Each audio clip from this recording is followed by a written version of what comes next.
오늘 저는 민수기 13장의 말씀을 가지고 정탐하기를 마치고라는 제목으로 말씀을 전하겠습니다.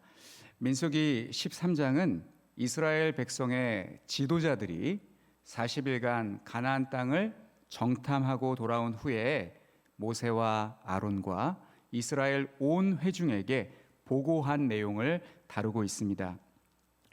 상황을 설명하기 위해서 말씀을 한 구절 보겠습니다. 바로 민수기 13장 21절 말씀인데, 이에 그들이 올라가서 땅을 정탐하되 신 광야에서부터, 여기서 신은 뉴라는 뜻이 아닙니다.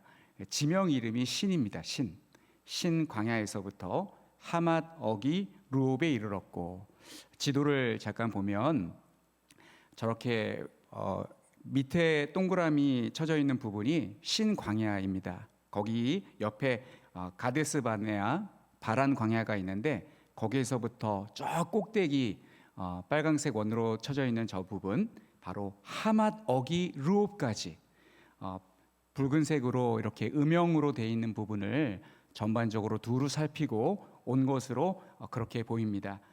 민수기 13장 4절부터 15절까지의 말씀을 보시면 이곳을 정탐하고 온 12명의 지도자의 이름이 나와 있습니다. 성경에 이름이 나와 있다라는 거, 내 이름이 성경에 기록되어 있다는 거, 이것은 대단히 영광스러운 일이 아닐 수 없습니다. 이들은 각 지파의 대표들로서 좀 속된 말로 어리버리한, 무능한 어리석은 사람들이 아니라 그 지파 내에서 가장 탁월하고 지혜 있고 총명한 사람들이었습니다. 민수기 1장을 보시면 각 지파마다 인구가 평균적으로 5만 명씩 됩니다. 그들 중에서, 그 5만 명 중에서 가장 현명하고 연륜이 있고 똑똑한 사람이 지파의 대표가 되었을 것입니다. 지난 목요일 날 전국에서 일제히 대학 수학 능력 시험이 치러졌습니다. 우리나라는 인재를 선발하기 위해서 해마다 대학 수학 능력 시험을 전국에서 동시에 봅니다. 이번에 대략 50만 명이 시험에 응시를 했다고 하는데, 이 중에 전교 1등도 하기 힘든데 전국에서 12등 안에 드는 것은 정말 힘든 일입니다. 한마디로 이들은 우리나라로 치자면 서울에서 1명, 경기도에서 1명, 충남에서, 충북에서, 경북, 경남, 전남, 전북, 제주, 강원에서 1명씩 각 도마다 가장 뛰어난 사람들 1명씩 12명으로 구성된 엘리트들이었습니다. 너무 똑똑한 것이 문제였을까요? 그들은 정탐을 마치고 돌아와서 모세와 아론 그리고 백성들에게 매우 실망스러운 보고를 하였습니다. 누구보다 실망이 가장 크셨던 분은 하나님이셨을 것입니다. 그러나 12명 모두 다 하나님께 실망을 안겨드린 것은 아니었습니다. 유다 지파의 갈렙과 에브라임 지파의 여호수아는 우리에게 승산이 있다는 믿음의 보고를 하였습니다. 민수기 13장 2절 말씀을 보시면 하나님께서 이스라엘 백성들에게 가나안 땅을 정탐하고 오라고 명령하시는 듯한 말씀이 나옵니다. 그래서 우리는 민수기 13장의 말씀을 읽을 때 하나님께서 이스라엘 백성들에게 가나안 땅을 정탐하고 오라는 말씀을 하셨고, 이스라엘 백성들이 하나님의 말씀에 순종하여 정탐을 하였는데 그만 그곳에서 거주하는 아낙 사람들을 보고 겁에 질려서 가나안 땅 정복하기를 포기한 것이다 라고 생각하기가 쉽습니다. 그런데 사실은 그게 아니었습니다. 하나님은 곧바로 그들을 가나안 땅으로 인도하실 계획이었습니다. 하나님은 가나안 땅에 이스라엘 백성들이 들어갈 때, 이제 출애굽하여서 애굽을 탈출해서 나왔을 때 어떤 지역으로는 들어가지 않게 하셨습니다. 그곳의 대적들을 만나면 이스라엘 백성들이, 믿음이 없는 이스라엘 백성들이 낙심하고 좌절할까 봐 방향을 틀기도 하신 분이었습니다.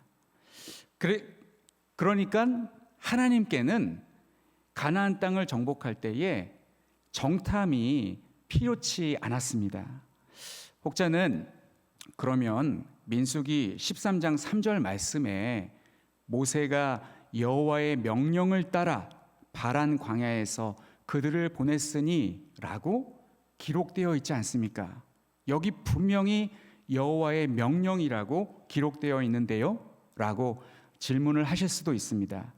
이에 대한 해답으로 성경을 보시면 오늘 본문 말씀을 설명해 주는 또 하나의 본문의 말씀이 있습니다. 바로 신명기 1장 19절부터 33절의 말씀입니다. 신명기 말씀은 38년 전에 있었던 지금 민수기 13장의 이날 이때의 상황을 모세가 정확하게 기억하고 설명해 주는 말씀이 기록되어 있습니다. 신명기 1장 21절 말씀을 읽어드리겠습니다. 너희의 하나님 여호와께서 이 땅을 너희 앞에 두셨은즉 너희 조상의 하나님 여호와께서 너희에게 이르신 대로 올라가서 차지하라. 두려워하지 말라, 주저하지 말라 한즉. 이와 같이 하나님은 바로 올라가서 차지하라, 두려워하지 말라, 주저하지 말라라고 말씀하셨습니다. 이에 대해서 이스라엘 백성의 수령들은 이렇게 건의합니다. 바로 다음 절인데 신명기 1장 22절 말씀입니다. 너희가 다 내 앞으로 나와 말하기를 우리가 사람을 우리보다 먼저 보내어 우리를 위하여 그 땅을 정탐하고 어느 길로 올라가야 할 것과 어느 성읍으로 들어가야 할 것을 우리에게 알리게 하자 하기에. 이와 같이 백성들의 건의가 있었습니다. 이 말을 들은 모세는 정탐하겠다고 하는 것이 하나님의 약속과 능력을 의심하겠다라는 말이 아니라 철저히 준비하자는 뜻으로 받아들이고 그 말을 좋게 여겼습니다. 좋다. 그러면 그렇게 한번 해보자 라고 결정한 것입니다. 우리도 수련회를 준비할 때 잘 준비하기 위해서 먼저 그곳을 한번 가보지 않습니까? 사전 답사라는 것을 하지 않습니까? 그런데 이스라엘 백성들은 마음에 과연이란 물음표를 가지고 있었던 모양입니다. 그렇게 그들은 기대 반 걱정 반의 마음을 가지고 가나안 땅 정탐을 시작하였습니다. 모세는 그들에게 가나안 땅을 정탐할 때에 그냥 소풍 가듯이 다녀오지 말고 꼼꼼하게 보고 오라고 다음과 같이 지시합니다. 18절부터 20절까지의 말씀을 보시면 모세는 리스트를 뽑아줍니다. 이거 보고 와야 돼 라고 목록을 주면서 잘 살피고 오라고 명령하였습니다. 첫째, 그 땅 거민이 강한지 약한지 많은지 적은지. 둘째, 그들이 사는 땅이 좋은지 나쁜지. 셋째, 사는 성읍이 진영인지 산성인지. 넷째, 토지가 비옥한지 메마른지. 다섯째, 나무가 있는지 없는지. 그리고 여섯째, 그 땅에 실과를 가져오라 라고 부탁을 하였습니다. 그리고 40일이 지났습니다. 본문 말씀을 영화로 만들었다면 아마 이 대목에서 40일이 지난 후라는 자막이 나왔을 것 같습니다. 바로 이렇게 말입니다. 그들은 가나안 땅 에스골 골짜기에서 포도송이가 달린 가지를 짊어지고 돌아왔습니다. 자료 화면을 보겠습니다. 첫 번째 그림은 성화를 그리는 사람에 의해서 그려진 상상화입니다. 저렇게 큰 포도 우리 성도님들 보신 적이 있으십니까? 저건 사람이 그렸기 때문에 저렇게 크게 그렸나 보다라고 생각할 수가 있겠지만 두 번째 사진은 상상화가 아니라 사진입니다. 요즘 사진 편집 기술이 하도 발달하여서 사진이라 할지라도 얼마든지 조작이 가능합니다. 그래서 저는 조작되지 않은 사진을 찾아서 우리 성도님들에게 보여드립니다.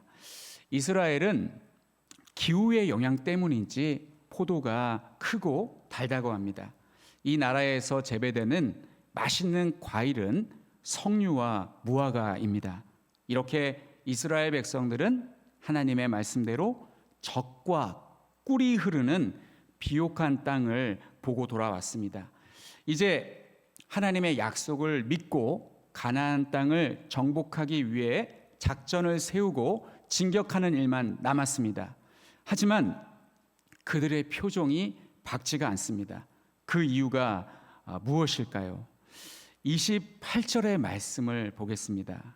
28절 말씀은 어떤 단어로 시작을 하냐면 그러나라는 말씀으로 시작합니다.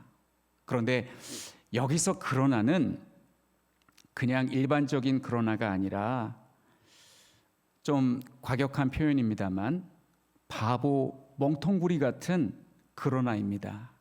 우리 한번 28절과 29절 말씀을 같이 읽어보겠습니다. 시작. 그러나 그 땅 거주민은 강하고 성읍은 견고하고 심이 클 뿐 아니라 거기서 아낙 자손을 보았으며 아말렉인은 남방 땅에 거주하고 헤딘과 여부스인과 아모리인은 산지에 거주하고 가나안인은 해변과 요단가에 거주하더이다. 그들은 이렇게 말했을 것 같습니다. 그 땅 거주민은 강하고 성읍은 견고하고 심이 급디다. 게다가 거기서 아낙 자손을 보았습니다. 아낙 자손이 키가 얼마나 큰 줄 아세요? 아낙 자손 못 봤으면 말을 하지 마세요. 우리 주먹은 이만한데 아낙 자손의 주먹은 이렇게 큽디다. 그들에 비하면 우리는 메뚜기에 불과합니다. 아마 그들이 우리를 보면 니들은 메뚜기야 라고 말했을 겁니다. 아낙 자손에 대한 자세한 설명이 오늘 본문 33절에 나와 있습니다. 아낙 자손은 네피림의 후손이고 거인들이라고 합니다. 이 네피림은 창세기 6장 4절에 처음 등장하는 족속입니다. 창세기 6장 4절 말씀을 읽어드리면 당시에 땅에는 네피림이 있었고 그 후에도 하나님의 아들들이 사람의 딸들에게로 들어와 자식을 낳았으니 그들은 용사라 고대의 명성에 있는 사람들이었더라. 이 창세기 6장 4절에 이 네피림이 거인이라고 판단할 수 있는 근거가 바로 민수기 13장 33절의 말씀 때문입니다. 이들은 정탐꾼들에게 공포의 대상이었습니다. 그뿐만이 아닙니다. 아말렉인은 남방 땅에 거주하고 헤딘과 여부스인과 아모리인은 산지에 거주하고 가나안인은 해변과 요단가에 거주하고 있었습니다. 이미 그들이 자리를 잡고 있었습니다 라고 보고를 하였습니다. 이스라엘 백성들은 아무도 없는 곳에 깃발만 꽂으면 될 줄 알았는데 100번 양보해서 손쉽게 이길 수 있는 상대가 있는 곳인 줄 알았는데 상대의 전력이 예상보다 훨씬 강해 보여서 크게 낙심하고 말았습니다. 한 문장으로 그들의 보고를 요약하자면 바로 이것입니다. 하나님께서 약속하신 가나안 땅은 젖과 꿀이 흐르는 땅이 아니라 거주민을 삼키는 땅입니다. 였습니다. 그들은 현실을 보고 크게 낙심한 나머지 하나님의 약속을 생각할 겨를이 없었습니다. 그들 앞에 놓여 있는 현실은 절망 그 자체였습니다. 심지어 이스라엘 백성 중에 애굽으로 돌아가는 것이 더 낫겠다라는 말까지 나올 정도였습니다. 우리는 오늘 본문 말씀에서 제가 지금까지 설명드린 내용이 바로 오늘 본문 말씀의 핵심인데 이 말씀에서 무엇을 깨달아야겠습니까? 달리 말씀드리자면 하나님께서 오늘 본문 말씀을 기록하신 목적은 무엇일까요? 성도님들은 현실의 벽이 너무 높을 때 한번 부딪혀 보자라고 생각하십니까? 아니면 난 못해, 난 그냥 포기할래 라고 생각하십니까?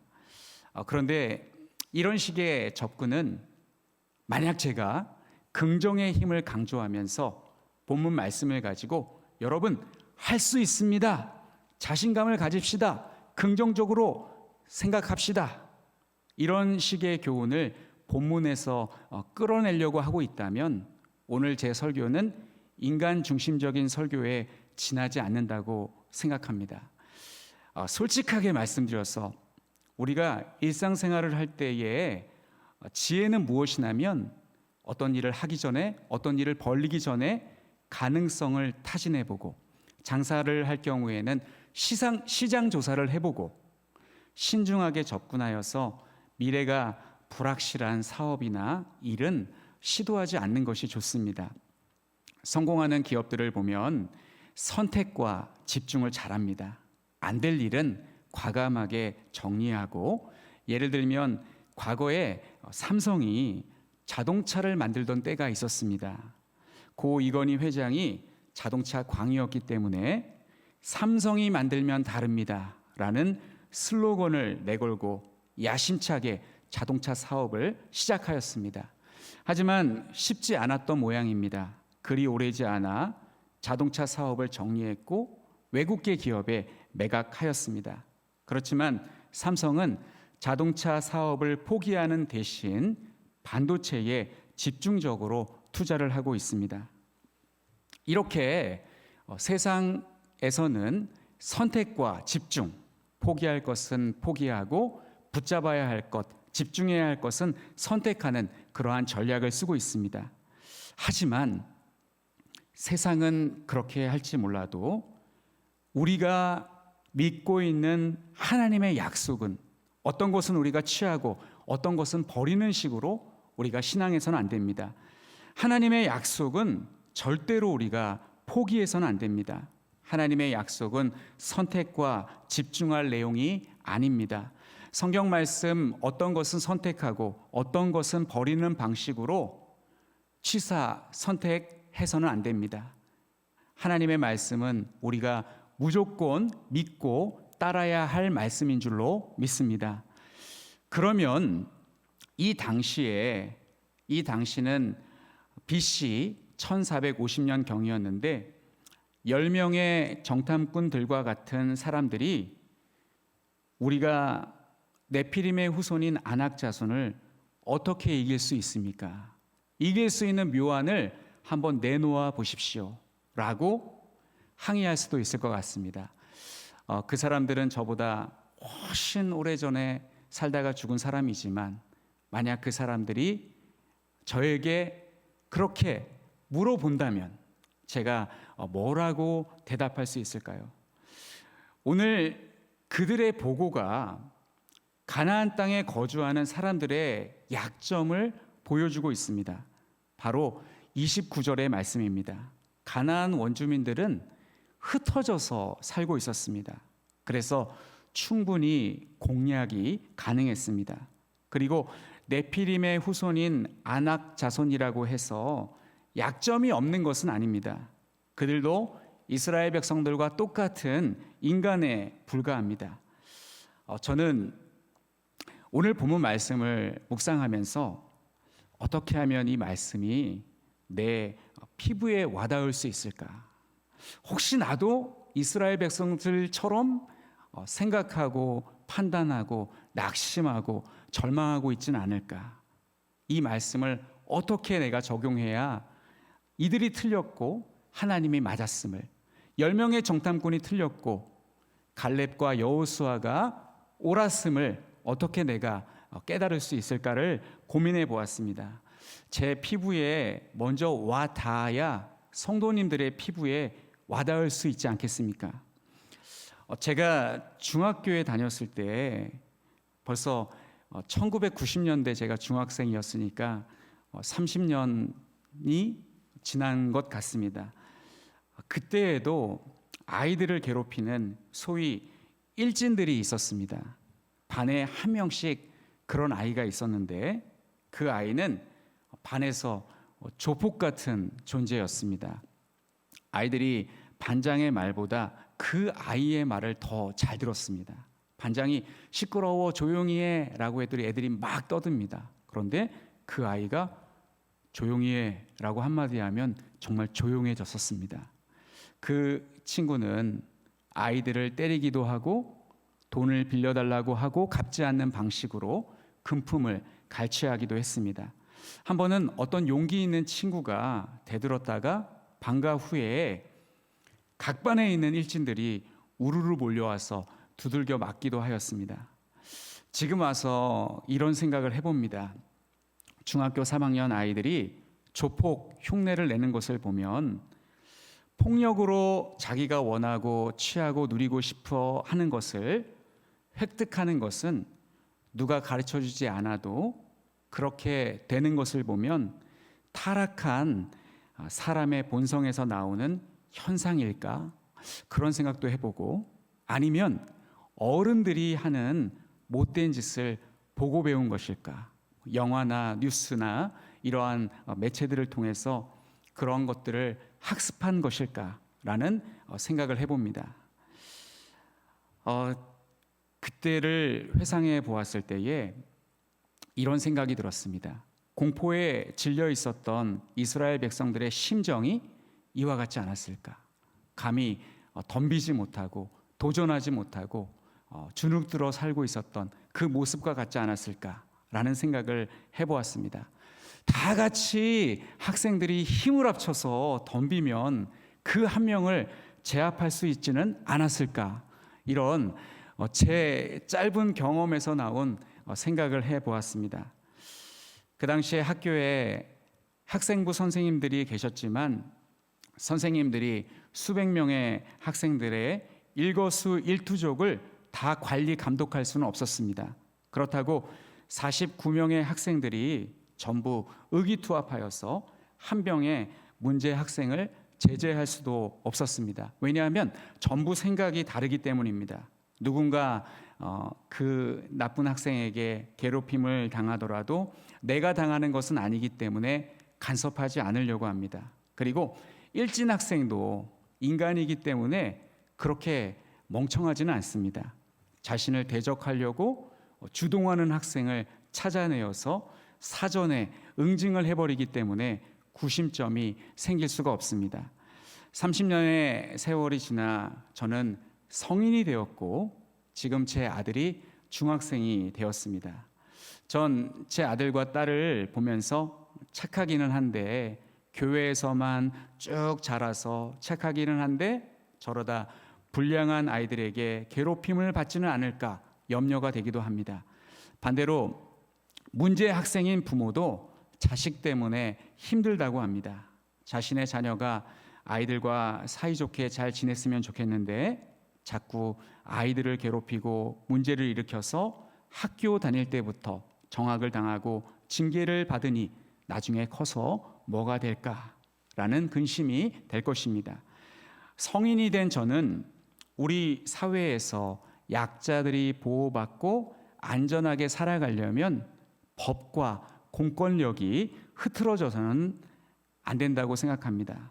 국가의 공권력은 정당하게 사용되어서 다수의 선량한 국민들을 범죄자들로부터 그리고 악한 자들로부터 지켜주어야 한다고 생각합니다.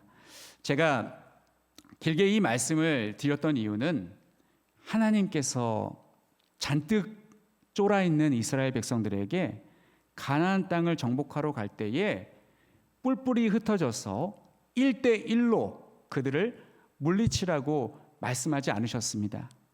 하나님께서는 그들에게 다 같이 들어가서 국가가 전체가 그들과 싸우라고 하셨습니다. 28절 29절의 말씀과 같이 그들은 뿔뿔이 흩어져 있었습니다. 이스라엘 백성들이 다 같이 힘을 합친다면 충분히 무찌를 수 있었습니다. 그리고 거인이라고 해서 반드시 용맹한 것은 아닙니다. 또한 작다고 하여서 우습게 보아서도 안 됩니다. 네피림의 후손인 아낙 자손들이 거인들이라 할지라도 분명히 약점이 있었을 것입니다. 다윗은 키가 3m에 달했던 가드 사람 골리앗의 약점을 주목해 보았습니다. 다윗은 물맷돌로 골리앗의 얼굴, 눈썹 사이 미간, 이 눈썹과 눈썹 사이 미간을 겨냥해서 맞췄고 그를 물리쳤습니다. 그리고 지난달 새벽 기도회와 아침 묵상 본문이었던 사무엘하 21장 말씀을 보니까 훗날 다윗의 부하들이 거인족 이스비 분옵, 삽, 골리앗의 동생 라음이와 손가락과 발가락이 24개인 거인을 전부 제압하였습니다. 겉모습을 보면 상대가 되지 않을 것 같아 뒷걸음질 치고 도망치고 싶었겠지만 다윗이 보여준 용기 있는 행동이 그들에게 자신감을 불어넣어 주었던 것 같습니다. 그리고 가장 중요한 것 한 가지를 그들은 잊고 있었습니다. 바로 너희가 나가서 싸우면 하나님께서 도와주시겠다고 하신 말씀을 잊어버렸습니다. 엄밀하게 말씀드리자면 잊어버린 것이 아니라 알고 있었지만 믿지 않은 것이었습니다. 제가 이스라엘 백성들이 하나님의 약속을 믿은 것이 아니라 믿지 않은 것이라고 추측할 수 있는 이유가 있습니다. 바로 30절 말씀 때문입니다. 갈렙이 이렇게 말합니다. 갈렙이 모세 앞에서 백성을 조용하게 하고 이르되 우리가 곧 올라가서 그 땅을 취하자 능히 이기리라. 이렇게 이야기를 했습니다. 이렇게만 이야기를 했을까요? 민수기 14장 9절 말씀을 보시면 이 말씀은 제가 개역 한글판 성경에서 찾아왔습니다. 오직 여호와를 거역하지는 말라. 또 그 땅 백성을 두려워하지 말라. 그들은 우리의 밥이라. 그들의 보호자는 그들에게서 떠났고 여호와는 우리와 함께 하시느니라. 그들을 두려워하지 말라 하나. 이제 개역 개정판 성경과 서로 비교 대조해 보면 개역 개정에서는 다만 여호와를 거역하지는 말라라고 되어 있는데 옛날 개역 한글판은 오직 여호와를 거역하지는 말라라고 되어 있고 그리고 개역 개정에서는 그든 우리의 먹이라라고 말씀했는데 개역 한글 옛날에는 그들은 우리의 밥이다라고 말씀을 하였습니다. 하나님 여호와께서 우리와 함께 하신다. 그들을 두려워하지 말라라고 거듭 강조하였습니다. 그러나 이스라엘 백성들은 이렇게 말하는 갈렙을 민수기 13장에서는 무시했고 14장에서는 돌로 치려 하였습니다.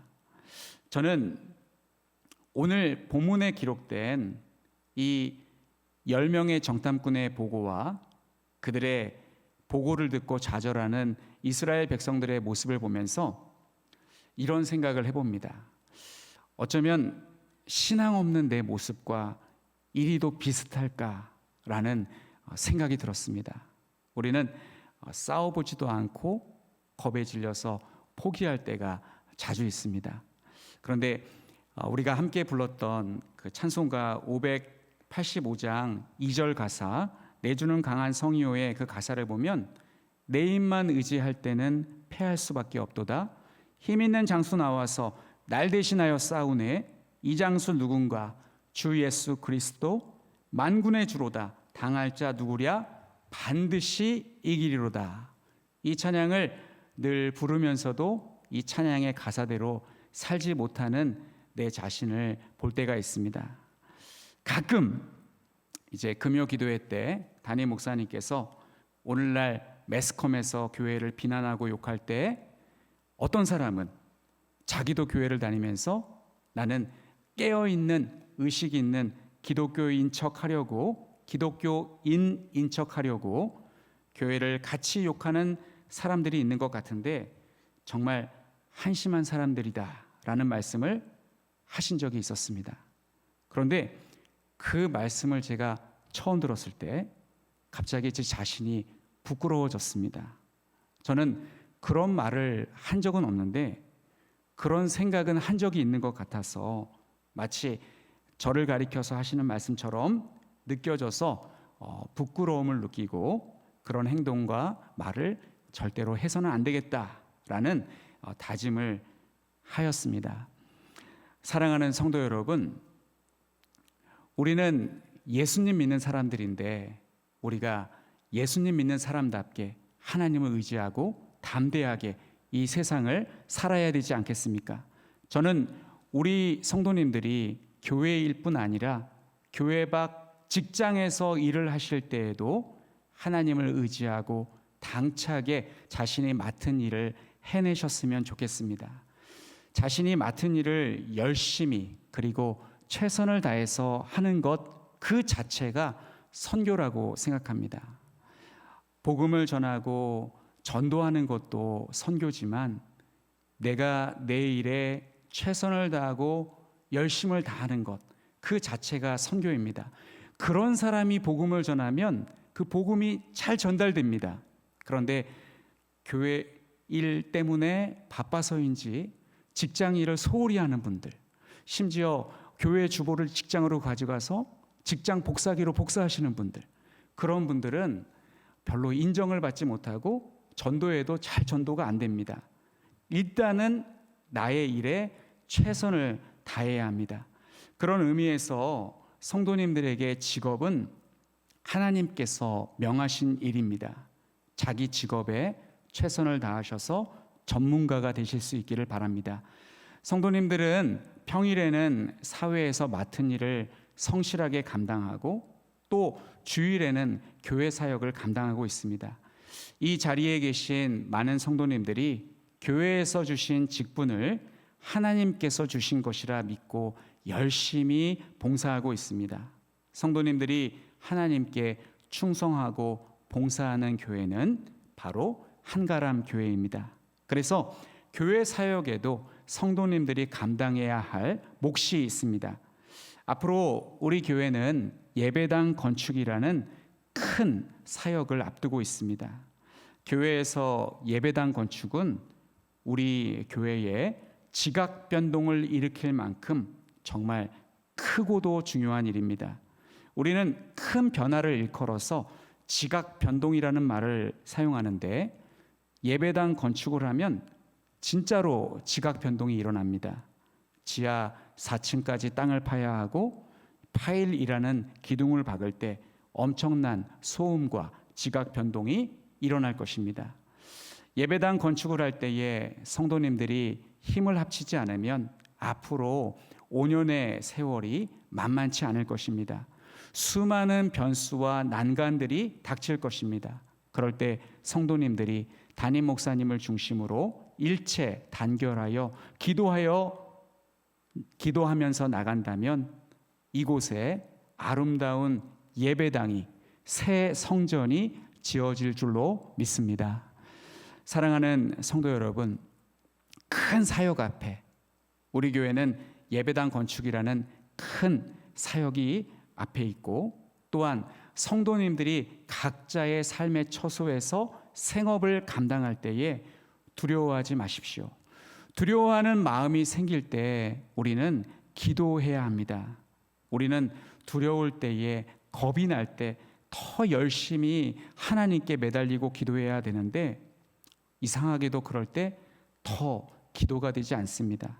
오히려 기도하지 않는 우를 범할 때가 많이 있습니다.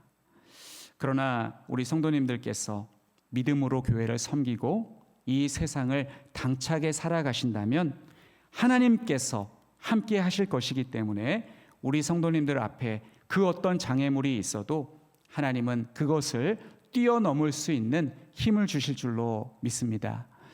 오늘 본문 말씀은 부정적인 내용으로 기록되어 있습니다.